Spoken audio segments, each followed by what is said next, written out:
सावन सोमवार व्रत की सुने ये खास कथा, बरसेगी महादेव की कृपा। सावन सोमवार का पहला व्रत 10 जुलाई से रखा जा रहा है। धार्मिक मान्यताओं के अनुसार सावन के महीने में सावन सोमवार का व्रत रखकर अगर सावन सोमवार की कथा की जाए तो इससे जीवन के सभी दुखों का अंत होता है। साथ ही भगवान शिव अपने भक्तों की सभी मनोकामनाएं पूर्ण करते हैं। सावन का माह भगवान शिव को समर्पित होता है। इस माह में सबसे विशेष होते हैं सावन के सोमवार व्रत। सावन सोमवार के व्रत 10 जुलाई से शुरू हो चुके हैं।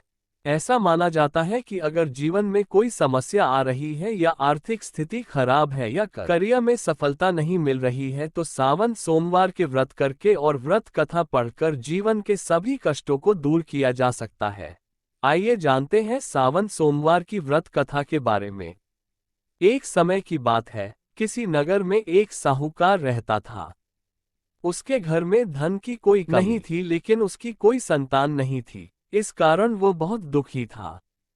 पुत्र प्राप्ति के लिए वो प्रत्येक सोमवार व्रत रखता था और पूरी श्रद्धा के साथ शिव मंदिर जाकर भगवान शिव और पार्वती जी की पूजा करता था।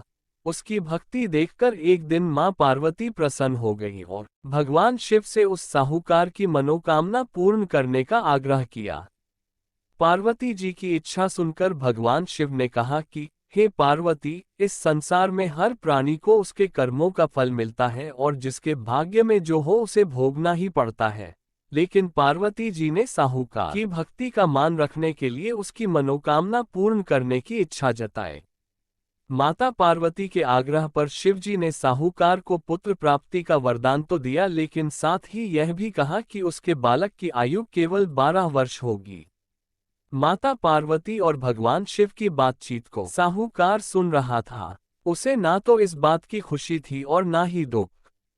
वो पहले की भांति शिवजी की पूजा करता रहा। कुछ समय के बाद साहूकार के घर एक पुत्र का जन्म हुआ। जब वह बालक 11 वर्ष का हुआ तो उसे पढ़ने के लिए काशी भेज दिया गया। साहूकार ने पुत्र के मामा को बुलाकर उसे बहुत सारा धन दिया और कहा कि तुम इस बालक को काशी विद्या प्राप्ति के लिए ले जाओ और मार्ग में यज्ञ कराना। जहां भी यज्ञ कराओ वहां ब्राह्मणों को भोजन कराते और दक्षिणा देते हुए जाना। दोनों मामा भांजे इसी तरह यज्ञ कराते और ब्राह्मणों को दान दक्षिणा देते काशी की ओर चल पड़े। रात में एक नगर पड़ा जहां नगर के राजा की कन्या का विवाह था। लेकिन जिस राजकुमार से उसका विवाह होने वाला था वो एक आंख से काना था। राजकुमार के पिता ने अपने पुत्र के काना होने की बात को छुपाने के लिए एक चाल सोची। साहूकार के पुत्र को देखकर उसके मन में एक विचार आया। उसने सोचा क्यों न इस लड़के को दूल्हा बनाकर राजकुमारी से विवाह करा दूं। विवाह के बाद इसको धन देकर विदा कर दूंगा और राजकुमारी को अपने नगर ले जाऊंगा। लड़के को दूल्हे के वस्त्र पहनाकर राजकुमारी से विवाह करा दूं। विवाह के बाद इसको धन देकर विदा कर दूंगा और राजकुमारी को अपने नगर ले जाऊंगा। लड़के को दूल्हे के वस्त्र पहनाकर राजकुमारी से विवाह कर दिया गया। लेकिन साहूकार का पुत्र ईमानदार था। उसे यह बात न्यायसंगत नहीं लगी। उसने अवसर पाकर राजकुमारी चुन्नी के पल्ले पर लिखा कि तुम्हारा विवाह तो मेरे साथ हुआ है, लेकिन जिस राजकुमार के संग तुम्हें भेजा जाएगा वो एक आंख से काना है। मैं तो काशी पढ़ने जा रहा हूँ।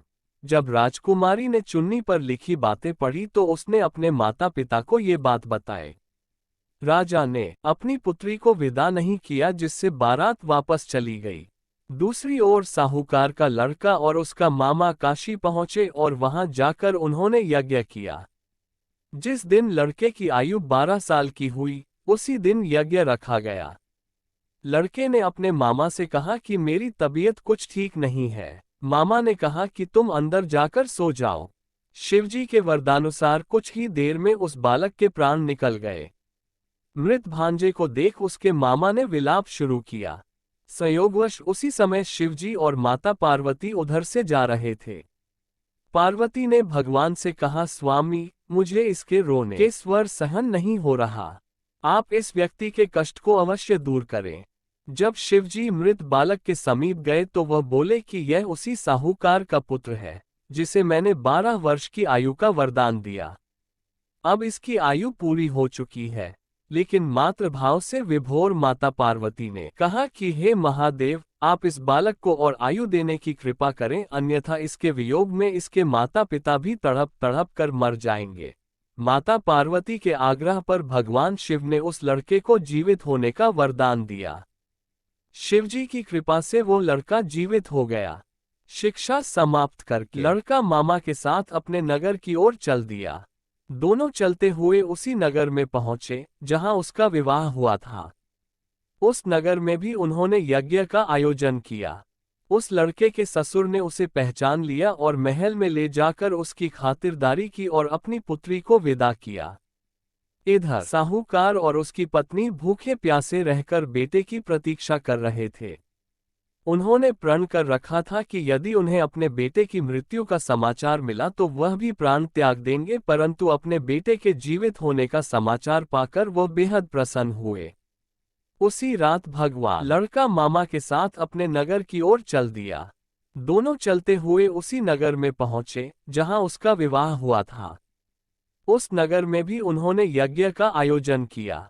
उस लड़के के ससुर ने उसे पहचान लिया और महल में ले जाकर उसकी खातिरदारी की और अपनी पुत्री को विदा किया। इधर साहूकार और उसकी पत्नी भूखे प्यासे रहकर बेटे की प्रतीक्षा कर रहे थे।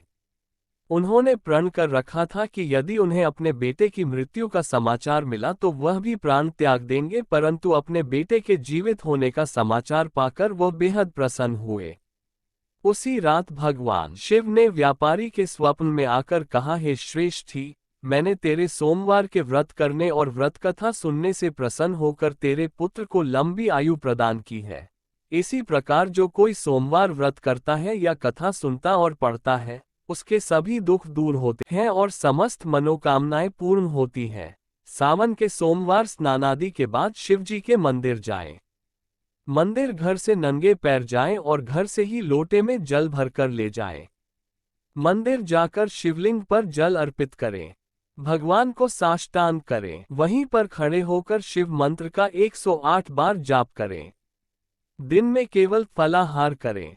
सायंकाल भगवान के मंत्रों का फिर जाप करें तथा उनकी आरती करें।